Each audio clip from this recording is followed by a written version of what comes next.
Bienvenue sur la chaîne. Aujourd'hui, on a le plaisir d'accueillir Bart Ryan, qui est un guitariste, auteur, chanteur, compositeur, producteur de Nashville. Il est né en Californie.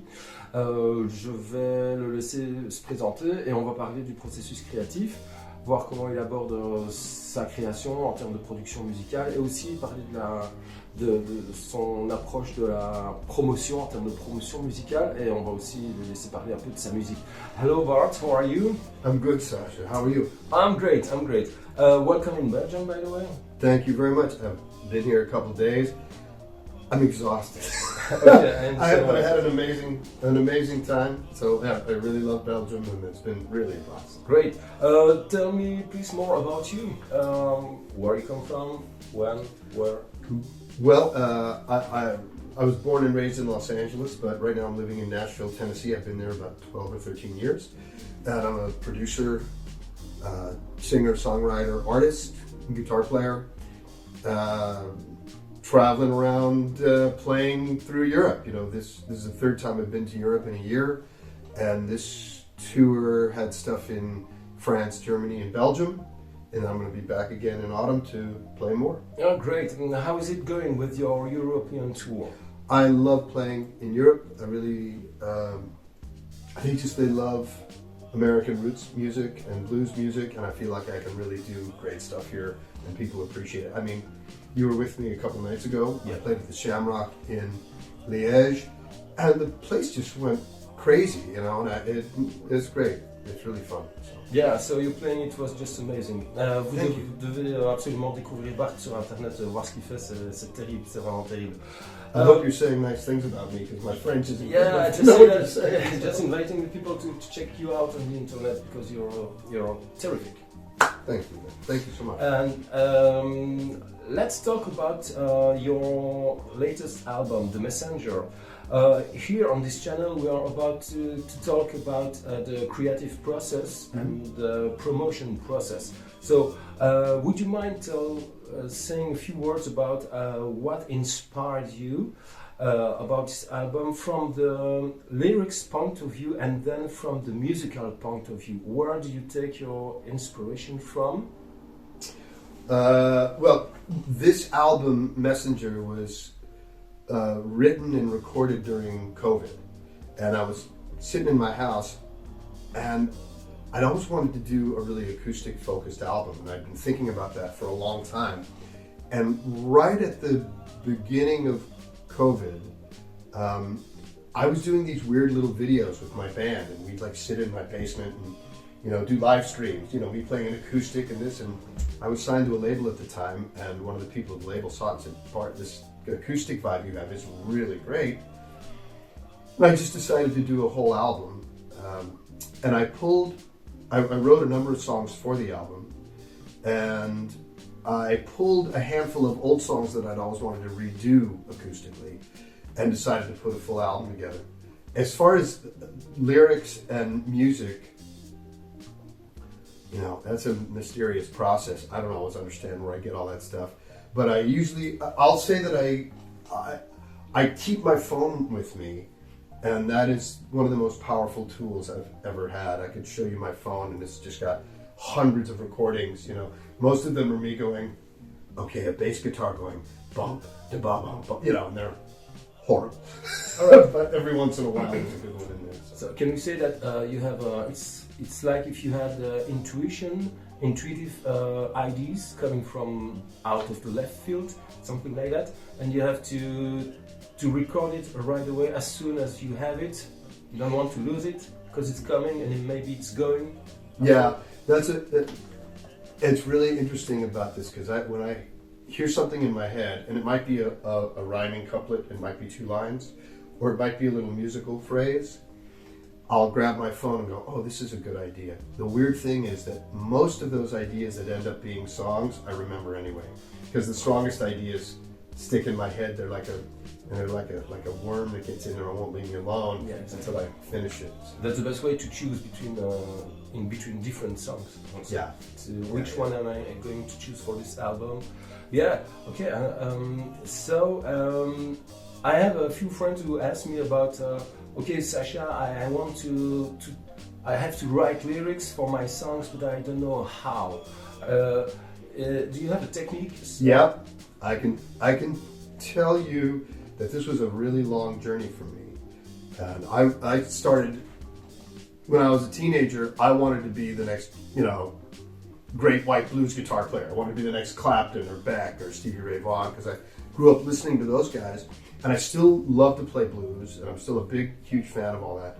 But I wanted to write better lyrics, and I wanted to write more complex stuff. And I started listening to guys like Paul Simon and Tom Waits and,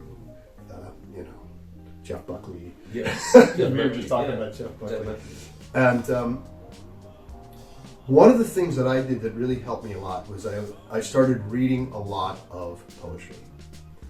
And I read a lot of stuff by Rumi. I would read stuff by Dickens. No, Dickens didn't. Who did? I'm trying to think of there's the. What's his name? There's also William Blake or. I was listening to. I'm a little unprepared for this question. I have this whole list of poets I always talk about. Yeah, it's and I didn't get very much sleep last night, so they're all out of my head. Watch, ask me another question, I'll pop in my head. But about the poets, Emily Dickinson. And the St. Vincent Millay is someone. Those two women were both great. And there's who wrote "Leaning into the Nets in the Afternoon"? Oh, this Spanish poet. Or I don't know. Oh yeah, he's so good. But. Anyway. Yes, but I understand. So you have to, you take your inspiration from the poetry, and you used to read a lot in order to get into other words maybe, and to take inspiration there. Okay, thank you, because it will help a lot of people to know how to know about the different technique. We can find in order to. We could sit and talk about lyrics all day. For me, the music always came easily. Because I grew up listening and playing. Writing a good song is not easy, even musically. It takes a lot to be efficient, but you have to be really efficient with lyrics. I'm actually writing a novel right now, just for fun. I'm not planning on being a novelist, but you have so much time to build what you want, but the real estate in a song is incredibly valuable. You have to say something really powerful in 2 lines and paint the whole picture. In 2 lines, you've got to do that. Exactly. You've got to find a way to get them. And if it's not getting you, it's not ready. I have a couple of lines I've written where I read it and go, yeah, I really said it, and I know that line is ready. And until I get that, it's not ready. It's not. If I don't think it's good, it's not. Keep writing. Keep working on it. Yeah, the best example is in the song we were listening to. Maybe Monday will she come? Yeah. This is a small sentence, but you repeat maybe Monday, and then. Come she will. Right. Is it? Yeah, maybe Monday come she will. Come she will. Maybe Tuesday, better still. Yeah, and it's it makes it makes something happening. Yes, it takes the attention. Ça attire l'attention en fait. Okay, no, c'est cool. Yes. Yeah. All right, I have another question for you. I was about to ask you about the promotion point of view. Because this is something very important today for the musicians. C'est quelque chose de très important pour les musiciens, les artistes. Learn how to promote the best way. And what is your point of view on today's promotion about music? Promoting your music as an independent artist. Do you have any pieces of advice to give? Yeah, sure. I mean. It's a large question, I know. Yeah, this is a really large question. And you see, I'm grabbing my guitars and I'm banging around Europe. I'm a blue collar guy. I'm working my tail off. And I think that the way that you do it is you find a thing that works for you, and you go do it. For some people, it's social media. For some people, it's radio play. For some people, it's building a YouTube channel. Or, and I'm doing all of those things. But for me, I know that one of the strongest things I do is play live. When I play live, people come up to me and go, "Oh wow," and they buy CDs and want to talk to me. So I know I need to be out playing. That's what works for me. I have hired a promoter in the past. I've actually used a PR guy named Jan Janssen out of the Netherlands with Jodema Promotions. He did a great job for me. He got me a lot of reviews, got me into European press and on podcasts and stuff that I couldn't have done. Mm-hmm. And then, it's a modern world. You got to build your social media. And I've done a lot of that, and I have, pretty good social media presence, but you got to stay working it all the time. It's just a lot of work, man, and you got to stay on it. Yeah. But somewhere I think that it's important to stay connected with your audience, with the live music, because music is something that has to be done live as well. That's right. Above all, I mean. And particularly these days, because not only do all the tools in the studios make it, you can start hitting buttons now and you can make this rubber band sound good now if you really want to. So, and especially with AI, this is all going to get exponentially crazier with AI.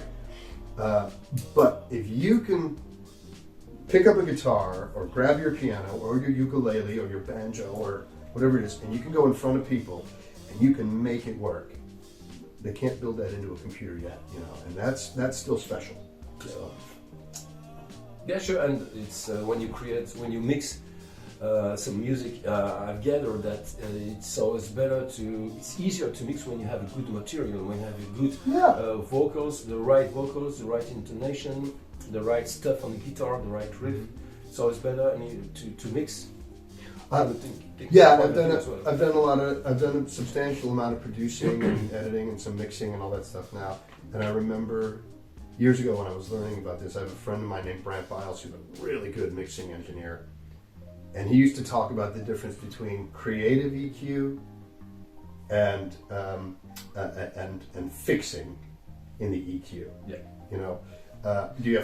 If you have to fix something, you often only have one choice. How do I get this sounding good? Because there's a problem. And by fixing that problem, I got something that works. But if you start with something good, you have all sorts of creative choices that you can make. You can take it in a lot of directions. So, when I'm in the studio, I like something I say is, I like to write the song like I'm gonna arrange it. When I'm writing, I think about the arrangement. When I'm arranging, I think about recording. When I'm recording, I think about editing. When I'm editing, I think about mixing. When I'm mixing, I'm thinking about mastering. So that you're setting yourself up to be for success in the next thing, so that the whole thing is a smooth process, and you didn't do something over here that completely screws you over here later. Yeah, it just doesn't work. Exactly. Yeah, it's very interesting, and for the audience, what you just said here about the process. Yeah. And that's I always keep in mind that the computer is just a tool in order to help you build something, but it won't create the substance. Not yet. But I don't think so. Not close. Yeah, they're getting there. Or maybe it's a copy. For now, it's just a copy of something that computer can. Right now, yeah. There are a lot of ethical considerations about how AI. It's pretty bad. But like I said, I can pick up a guitar and play, and it's real. And people that are good and have put in the time and they mean it. They're authentic. They mean what they're doing. They can pick up an instrument and they can make it work live. And computers can't do that. Sure. Thank you very much for reminding us this part of the music. Staying, I don't want to say staying alive. It's not that staying alive, but keeping the momentum with real live music. Yeah. Make something happen with your guitar and your voice, or only guitar. By the way, can you tell us a bit more about this guitar, please? So this is this guitar. This is a Resonator guitar. This is a dobro. I'm sure you guys have all heard it. Well, I'm sure a lot of you have heard of dobros. And this kind of guitar, any guitar that has this round metallic pan in it, like this one, is a resonator. And this is actually called a resonator pan or a resonation pan. And these guitars were made, they came to prominence in the 1910s, 1920s, because guitars weren't loud enough to keep up with drums or horns. So they built these to be louder and cut through, and it's louder than a regular acoustic. And even though they have amplification now, they're really popular because they have this style to them They're very popular in roots, blues, and country music. And I bring this on the road with me along with my Collings acoustic and pull it out and play a handful of songs. Some really old blues songs and some stuff I've written. Now I'll play a little.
For showing us this piece of art. And yeah, by the way, you can find Bart on bartryan.com. Check out his site and his Facebook and his Instagram on facebook.com/Bart Ryan Music, instagram.com/Bart Ryan Music as well. You will find some good and cool live videos of Bart and from his tour. Donc allez sur bartryan.com, sur facebook.com/Bart Ryan Music. Vous allez voir Bart jouer de ses guitares, avec ses guitares ici en Europe. Il y a des vidéos de lui de ses concerts ici en Europe, en France, en Allemagne. C'est vraiment super, c'est unique. We have a great lot of chance to have you here in Belgium, Bart. You're someone very... I saw you live, you're very nice with the audience, you're a good, a huge human. I mean, you create a very good contact with your audience and you give a lot. So it's, and you are so talented. It's a big chance for us to have you here in Europe. And I hope you will have a lot of concerts and radio spots as well. Merci beaucoup. Yeah. You are here for it. We have a lot of radios here and some cool places. I'm sure that we'll be grateful and glad to have you there. Thank you. We wish you. You've been great, and it's been great to be here for the last few days. So. Yes, we wish you a very successful journey here in Europe. I will say, I don't want to say anything yet, but this tour, I've played a handful of shows, and there's some business stuff like coming down the pike, I think, from some of these shows that got connected. Could be some really great stuff happening for me this year. Now, we'll see. Don't want to jinx it. You'll know when I know. I hope to see you on big stages and a lot of clubs over here. Okay, I think we are good for today. Maybe next time you come here in Europe, we will have another interview if you're okay. Of course, I'm happy to come. I'm happy. Okay, and thank you for the pieces of advice. It's very important to have feedbacks and advices from professionals such as you. Thank you very much, Bart. And we wish you a lot of success over here in Europe. Thank you, sir. I appreciate it. N'hésitez pas à aller voir vraiment tous les réseaux de Bart, il en vaut la peine, il est super, c'est génial ce qu'il fait. Et si vous aimez le blues, même la musique blues pop, il a vraiment des super morceaux. Allez voir son album The Messenger et un super. What is the name of the single we listened to? With this, that's not on Messenger. Okay. I did an album 2 or 3 years ago. That's a full electric album. That one's called Starlight and Tall Tales. Starlight and Tall Tales. And that song that you like is called Walk Away. Walk Away, c'est une super balade. À mon avis, elle passera en radio celle-là. And then there's the most recent album is the one that's like acoustic with full production. That album is called Messenger. Messenger, ok, allez voir Messenger et donc les albums de Bart. Je mets toutes les informations dans la vidéo. Et alors, merci à vous pour avoir regardé jusqu'au bout cette vidéo. Et n'oubliez pas, allez voir Bart sur internet, il est super, il en vaut la peine. Ciao, ciao. Merci, au revoir.